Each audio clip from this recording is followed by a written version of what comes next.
Right now, I'm gonna do what I think is the most important part of the face frame on a brand.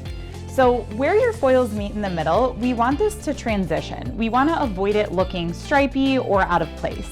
So what we're gonna do is right where her head, this part comes down to a point, we're gonna go ahead and take a thicker weave straight across. This section we're going to tease with a heavier tease to give a softer blend as that face frame transitions into the crown.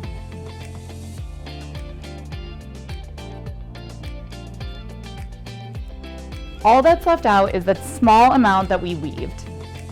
So go ahead and go in, give this one a nice back comb. Again, you don't have to tease a ton. You want it to be easy enough to comb out at the shampoo bowl. Still using the pop-up foil, we're gonna come in, push that tease up once more, and go ahead and blend that.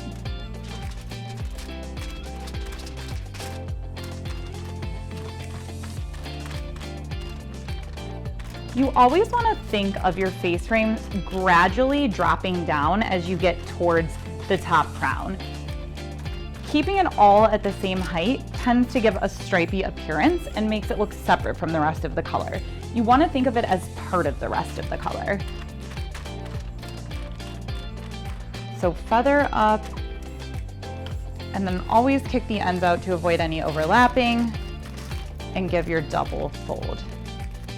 So right directly behind this, we're gonna do one more heavier weaved teasy light, and that is going to finish the face framing piece. As I tease these ones, this one I'm actually going to tease from a bit further down on the hair strand, and what that's gonna do is it's going to bring our color a bit further down. That way, when you see the color from the side, you're gonna have that soft transition. Keep in mind, from the lower you tease, the lower your color is going to appear, and the higher, the more blonde you're gonna get up towards the root.